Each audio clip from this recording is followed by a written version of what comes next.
On this episode of the Layover Live, Gathan Borden stops by to talk connecting with your audience.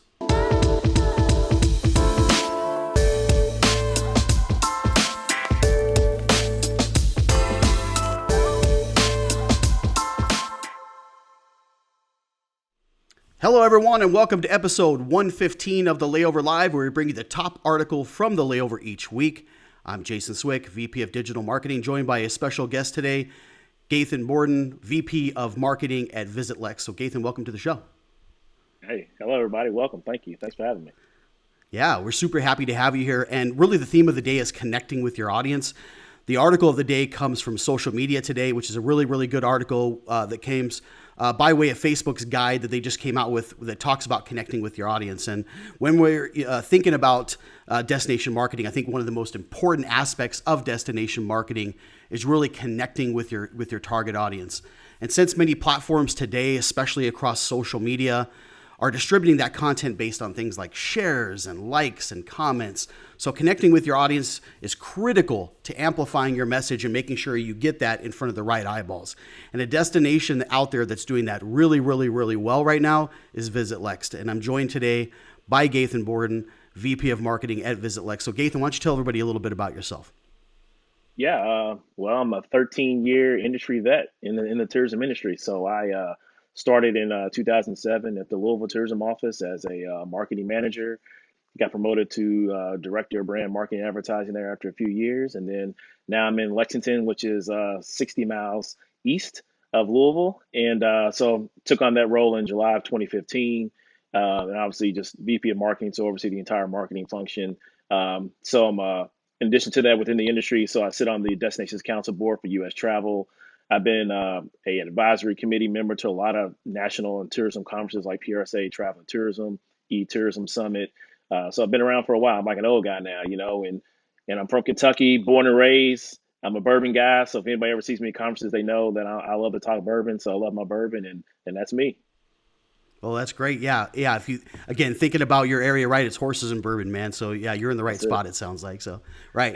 Well, hey, we talked about connecting with your audience. So I want to kind of get right into that because the Social Media Today article really mentions that even right in the title. So, when we think about that, Facebook live streaming is definitely a great way to stay connected and create engagement. So, and you guys have done some really, really cool things connecting with your audience as it relates to Facebook live events. So, tell us a little bit about your decision to produce these things. Yeah, I thank you for noticing that. Yeah, it kind of came about kind of happenstance. And during the process when everything was trying to happen with COVID-19, we were all trying to figure like, what are we going to do? Some people were staying home, some people were still traveling, and at the time, the CDC still hadn't banned restrictions on travel. They were still saying you could still go out and kind of do your thing, and so we thought, well, we felt in Lexington like trying to get people to come visit seemed a little tone deaf because of the safety precautions.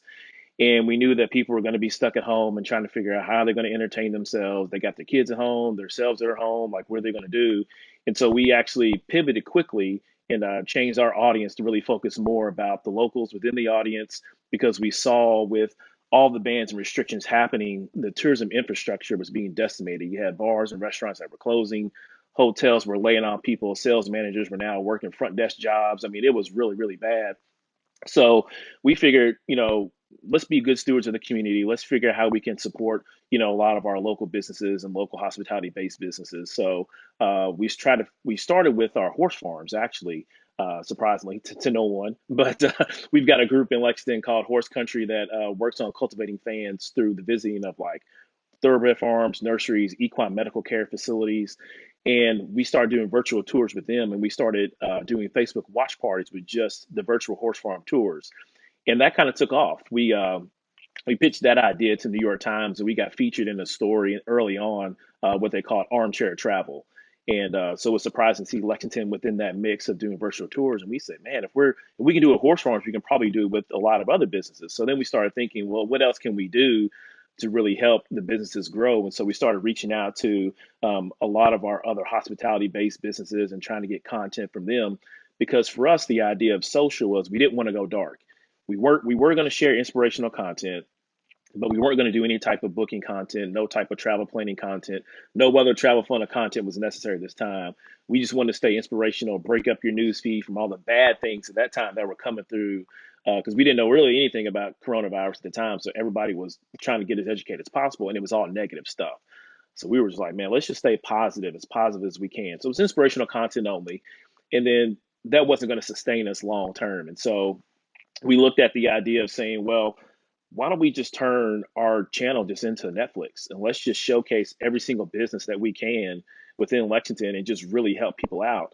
And the interesting piece about it that we do with it is when the content comes in from those businesses, within the comments or sometimes even within the post, we put in there their Venmo, their PayPal, their Cash App, anything else that if anybody's watching that video and wants to give them a tip or wants to contribute to their business to help support it, they can actually do it with while they're watching that video. And that's kind of how the daily Facebook programming came about. So we started April 1st, and we've been doing it for the whole month of April. We've got whole month of April already planned out.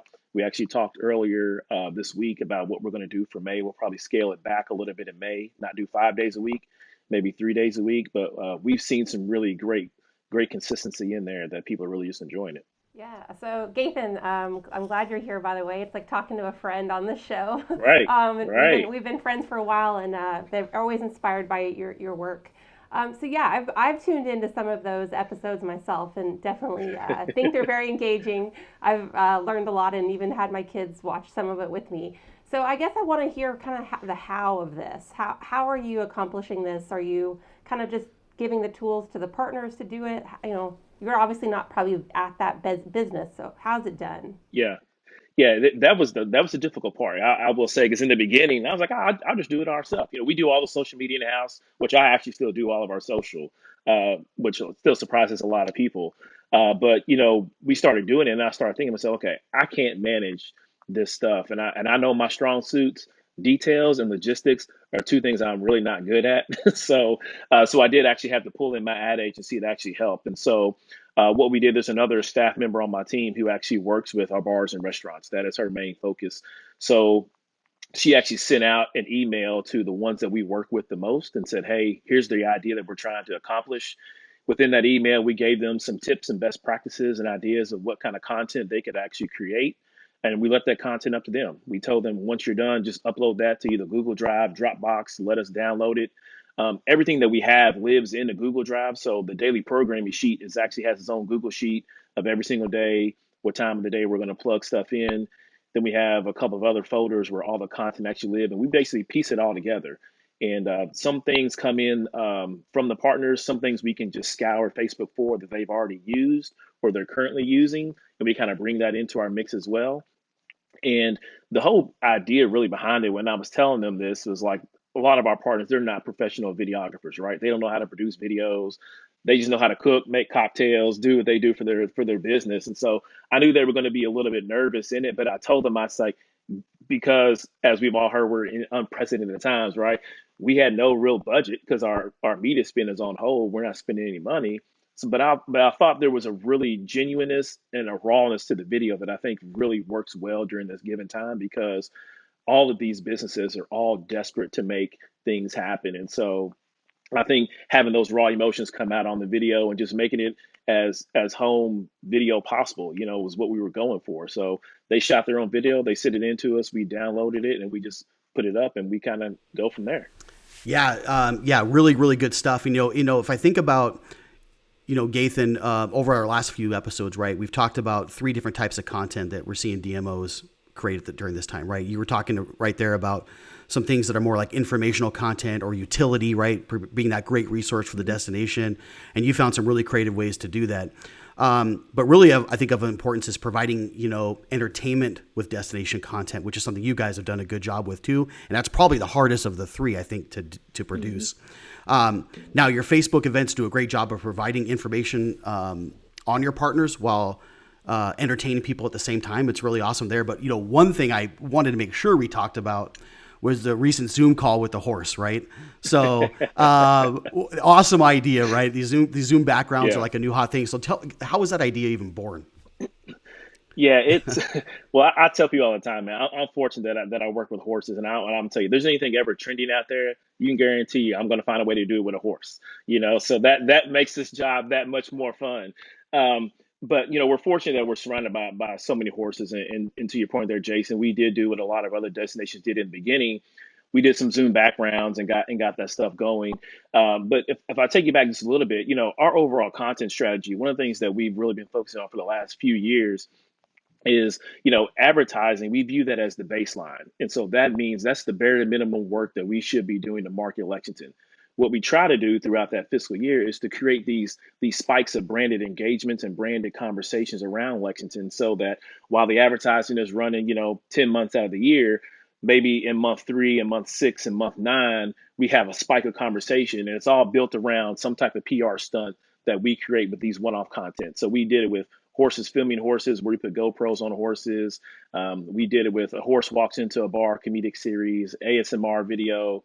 We dressed up a horse as Mr. Rogers. So the Zoom call with the horse actually fits into our existing strategy of everything that we've already been doing. So as we were putting together the Zoom backgrounds, we actually looked at it as like, well, now that we've got this consistent content out here on Facebook, we got daily programming, we've got Zoom backgrounds, we're consistent. That's the baseline.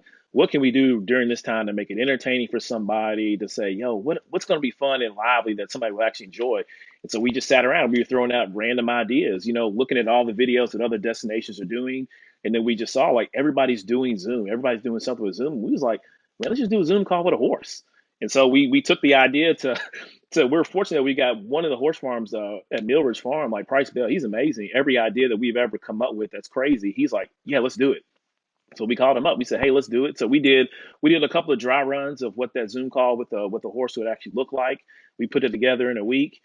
We had close to 75 people actually sign up. We limited it to 100. Had about 75 people sign up and watch it. But there were kids that were in there with their parents. There were people in there from Kansas, people in there from Utah, from Oklahoma. So it was really exciting. We were like, man, we pulled this off like in a week. And it's kind of, now we're really thinking about, well, how does Zoom factor into our rebound marketing efforts now? Like, because I think there is a spot for virtual tourism that is actually paid, that people can actually get some premium experiences without having to leave the confines of their houses. So that's led to another conversation that we're having now. Yeah, that's so great. Yeah, it's I wonderful. can't wait to see what you do in the next step. And I want to join the next Zoom call, hopefully. So Right. what other content marketing or social media tips do you have for your fellow destination marketers? This, they can either connect with their audience or just kind of get some attention or entertain. What words of wisdom do you have for the audience? Yeah, I think like right now, in the words of one of my good friends, Leroy from St. Pete Clearwater, he says the term "let her rip," and so we've all been joking around the time of that, and basically what it means is, now is the time to try new things, and I think you're seeing now with a lot of the videos that destinations are putting out is like, we're in unprecedented times, we're in desperate times, and for me, I'm like, desperate times call for desperate measures, so I'm desperate to make sure that Lexington does not get lost as a travel destination amidst all the pandemic. And so when people come out of it, I still want them to know that Lexington is here and you can still come here to visit. And so the idea of just traveling amongst that, and then taking the idea of letting it rip and trying new things is like, let's just do something different. Let's see what else is out there that we haven't done before, and we haven't tried before. I think marketing and social as a whole will always, you have to be personal on those platforms, and I don't think that will ever change. And I think that's one of the things that's really helped us with the content strategy. And then the last thing, probably think the last thing I would say is like, for advice is like, if you don't have those relationships with your partners, with your city leaders, with your community leaders, now is the time to do that, because you cannot rebuild your city or your state as a travel destination in silos. It's got to be done in partnerships. So that idea of letting her rip, try new things, now it's the time to do all that stuff, because the way we work now is going to be completely different after this COVID-19 situation is over. We can't work the way we were working back in January this year. It's not going to apply, because there's going to be so many new restrictions in place, so many different thought processes in place from the consumer that we're going to have to take into account. That's going to change the way in which we actually work and market. Yeah, Gathan, those are great words of wisdom, right? And again, the work you're doing out with VisitLEX and with your community and with your audience, you're really building that connection. So thanks for stopping by today. Really appreciate it. No, no problem. Thank y'all for having me. You bet. And thanks for tuning in each and every week. If you're not subscribed, please do so now. We're also available on podcast through Spotify and iTunes. So thanks for tuning in. We'll see you next time. Have a great day.